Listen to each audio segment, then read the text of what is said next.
Welcome back, folks. I'm Jake Ellenbogen. Today I'm going to be talking about two players I'm going to call limit breakers on the Rams this year, an offensive player and a defensive player to watch out for. When I say limit breakers, first off, the origin of that is coming from Dragon Ball Super. I've been watching a lot of it. I've been feeling very inspired. You may laugh at it. RG3 actually did a Dragon Ball Z NFL draft combo thing project. I'm doing something similar to that, but basically all you need to know, you don't even know the lingo. Basically all you need to know is that these are two guys that I think have not been necessarily, they have limits, but they've been given limits by the consensus. So we're going to talk about it, one on offensive side of the ball, one on the defensive side of the ball for the Rams. Before we dive into it, be sure to like, subscribe, and comment. Also, be sure to follow me on all social media at JK Bogan. Now let's get into it. So, limit breakers. What does that even mean? Well, for instance, my nerd is about to come out here because watching Dragon Ball Super, if you have never seen it before, I don't want to spoil too much, but the main character, who I'm sure you've heard of before, Goku, reaches a limit that basically isn't supposed to be reached as a human, essentially. Now, when it comes to this, I'm talking about guys that have kind of been counted out, guys that essentially don't get enough credit, and guys that simply have the potential that you might not even realize they have. So we're going to start off here with the defensive side of the ball, change things up a little bit. We always start with the offensive side, and we're going to start with my guy, Bobby Brown III, okay? You might be sleeping on him. I'm sure as hell not. This is somebody who has a half sack for his career and 40 total tackles, and that is over the course of 32 games and 14 starts. But make no mistake about it, Bobby Brown was always asked to do the dirty work when Aaron Donald was in LA. And there's a good chance that they're going to ask him to do the dirty work now that Braden Fisk is there, and of course Kobe Turner took the next step. However, I am not counting out Bobby Brown III out of Texas A&M, and nor should you. Okay, it wasn't that long ago when he was drafted, he had a relative athletic score, an RAS, for those of you who don't know, of 24 out of 1,300 plus defensive tackles. What does that mean? 9.82, okay? That's elite testing. So he had essentially the 24th most athletic testing since going back to 1987 in the RAS, collection there, data collection. He had a 1.68 10-yard split, which is fantastic. It's in the 95th percentile.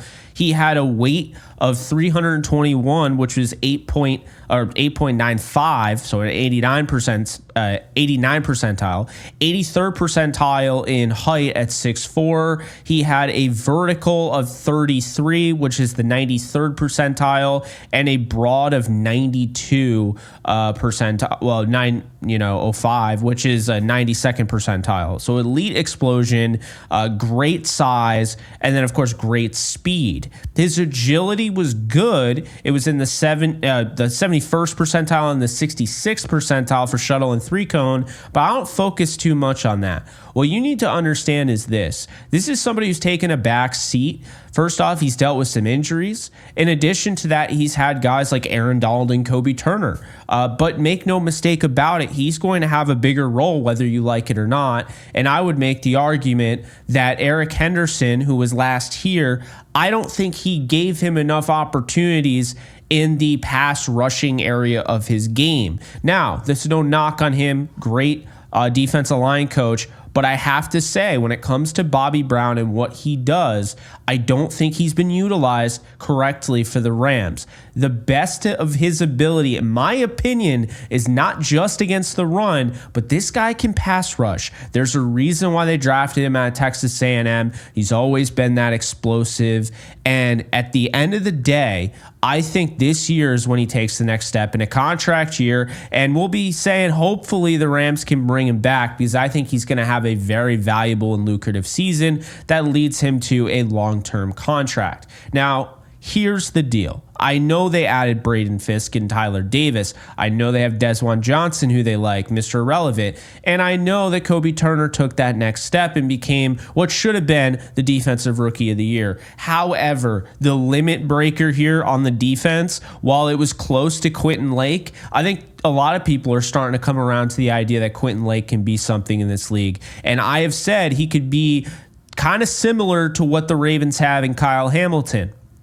Bobby Brown gets no credit. This is somebody who literally, quite literally, never gets talked about, and I'm hoping to change that. So, the limit breaker for the Rams on the defensive side of the ball is none other than 23-year-old Bobby Brown III, who is one of the youngest players that you're not even talking about on the roster. So, that's what I will say there. And we move on to Colby Parkinson here, the limit breaker on the offensive side. Now, Parkinson is a little different. He didn't test anywhere near as well as a Bobby Brown III. He had a 98th percentile size grade at, almost 6'8". And only a 57 percentile in his weight. Didn't get a ton on the bench at 48th, but here's the deal, okay? He had 18 on the bench, 48th percentile. Here's the deal. Colby Parkinson plays faster on tape than his 4.77 would indicate.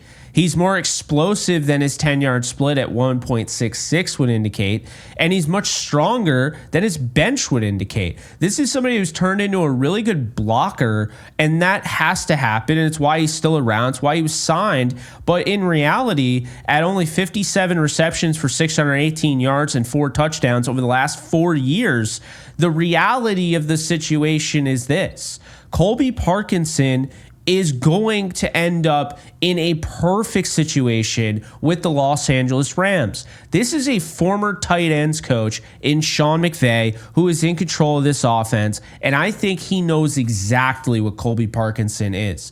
I am not by any stretch going to hold his tenure with the Seahawks against him. This is a team that will draft tight ends and stash them for 4 years and forget that you only get 4 years if you don't draft a guy in the first round. Parkinson was quite literally used 7 times in the receiving game in his first 2 seasons. His last 2 seasons, he had 50 total receptions. That's over the last 2 years. So in his last 2 years, when he should have been fully developed or getting there, the Seahawks barely used him. They had Noah Fant. They had Will Dissly. They had Gerald Everett. They were constantly, just puttering in different tight ends. So end of the day, didn't get really much of an opportunity to succeed in Seattle. He's going to have that with the Rams. Not only is Sean McVay a tight end minded, head coach because he had that background, but in addition to that, Tyler Higbee is on the physically unable to perform list due to a dirty hit on his knee that tore his ACL, and he's going to miss likely the first 4 to 6 games to start the year. That's plenty of time, unfortunately, plenty of time for a guy like Colby Parkinson to take the next step, and I believe he's going to do that. He signed an important 3-year deal. He is part of one of the best offenses in the league on paper. And I think when you have a quarterback like Matthew Stafford, who can put the ball where you want it, has the pinpoint accuracy you need, and also has in mind the ability to use a guy like a tight end who, is 6'7" and 250 something pounds, I think Parkinson is in a perfect scenario here. We saw it, and I mentioned it last year. The Titans game really stood out as somebody that could really go up, high point the football, and win a game. And you saw that. Seahawks needed a touchdown. Geno threw it up, and Parkinson came down with it, boxed out his defender like he was a power forward. And so he, in my opinion, is a limit breaker here for the Rams on the offensive side of the ball. You could say Blake Corum, except for the fact I think a lot of people are really high on him. You could say Tutu Atwell, except for the fact I'm not as confident Atwell gets as many opportunities as Colby Parkinson. But we will see, because they did decide to keep Atwell. They didn't trade him during the draft like they've done in the past to, wide receivers that are on a contract year. They already traded away Ben Skoranek. Actually, a good sign for Tutu Atwell's future. But at the same time, I just wasn't confident enough because we've seen Atwell explode, and then we've seen the Rams just use him as basically a clear out guy. So Colby Parkinson should be tight end 1 coming into the year, and the starting tight end with Matthew Stafford throwing him the ball could be very exciting. So my thought process is this. My 2 limit breakers, guys that limits have been put on them, but they are going to surpass in a big way and potentially explode this year. Colby Parkinson on the offensive side of the ball. I think he's going to have at least, you talk about 618 for his career. His career high is 322. I'd say he maybe gets to 600 yards. And to me, that's a limit breaker there because that would pretty much double his career high. And I think he could double his career high in touchdowns. So he had 4 for his career. He's had 2 as the most in a season. I think we could see 4 to 8 touchdowns this year, depending on how he's used in the red zone. And I know they have Davis Allen, and I'm aware of that, and I'm excited for him.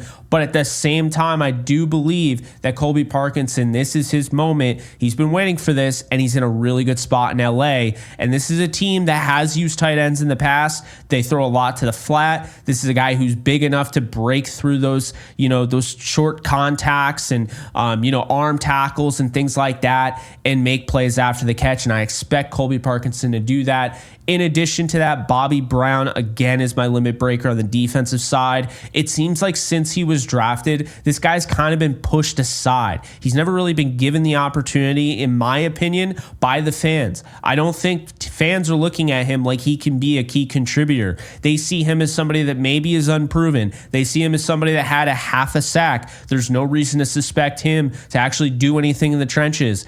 I beg to differ. I think this is somebody who can make a genuine impact this year in a way that we have not seen. And the reason being, I do believe he was held back because you had Aaron Donald, then you had Kobe Turner take that next step, and now he's relegated to basically rushing downs where you know that they're going to run the football. You have him in there for run support. I think he's going to get more of an opportunity this year to rush the passer. He is going to make do on that. He is explosive. I talked about the grades. 24th all-time defensive tackle athletic score. That's insane. The Rams haven't forgotten about that. They will use him more than they've ever used him this year, and you will see. So, Parkinson and Brown, those are my limit breakers. Hope you guys enjoyed this kind of different video. Not really different, just a different theming, I guess. And be sure to like, subscribe, and comment. And if you want to know where this came from, it came from Dragon Ball Super. Thank you again for Dragon Ball Super for giving me some inspiration when I was kind of not really sure what kind of video to come out with next. So hope you guys enjoyed it. And if you ever want to check that out, it's on Hulu. Later, folks. Do you love talking about the Rams, the NFL, or just want to be a part of a community? Join my free Discord server today. We're over 800 members. We got 24/7 live chat, a level 3 boosted server, the ability to call into JE Live, playing online games with us on Kick streams, toggleable alerts for when I go live on YouTube or Kick so you don't miss a live stream, and exclusive giveaways. Click the link in the description, the comments section, or the link that comes up in the video to learn more and join today.